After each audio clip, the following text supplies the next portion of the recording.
just going to quickly model how to do one of the problems from function practice. I'll do B because it's a little bit harder than A actually. So for set notation is what we used last year, except we didn't use this front part, the X, such that, don't worry about that part, but we did use this middle piece. So that's what we're going to do over here. If you look at this function, you'll notice there's actually two parts of this. There's kind of to the left of the asymptote and to the right of the asymptote. To the left of the asymptote, what can our x values be, or what's our domain? Well, it looks like our x values can be anything up to +1, but not equal to +1 because of that asymptote. So really, we could write that as in set notation something as x, sorry, hard to write in video at the same time, x is less than 1. Okay, and that'll cover the left side of that. X can't be 1 because of the asymptote, but now if we go over to the right side, we'll see that starting on the right side of that asymptote, x can be anything all the way to infinity. So that would just be x is greater than 1. So those are kind of the two parts of our domain here.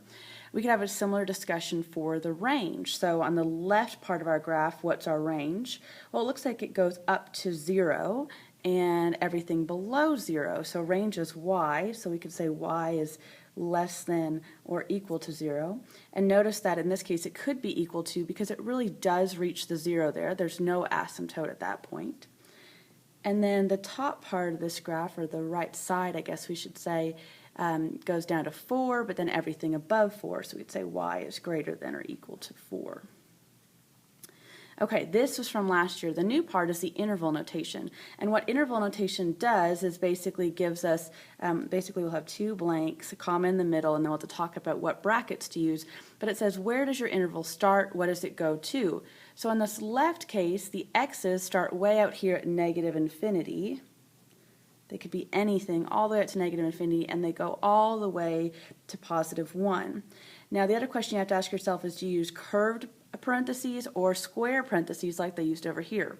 You use square parentheses when it gets to that point. So here x did go all the way to 8. Well, in our example, remember we said x can't be 1. It doesn't get all the way there, it just gets close, so we have to use a curved parenthesis to show it does not include 1. Now, can you ever include infinity or -infinity? No, they're always going to be round brackets because you can never get to infinity. So that just describes the left side of this graph in interval notation. To do the right side, we do the same kind of thing. We're going to have a start and an end. Where does the right side start? Well, it starts just the other side of 1, but it doesn't include 1, so we have to do a round bracket there, and it goes all the way to +infinity, all the way across to the right. You may want to pause this video and try to do the range in interval notation, and I'll go ahead and write down what that might be. And actually that should be square. Okay, I hope that helps out. If I made a mistake, post a correction.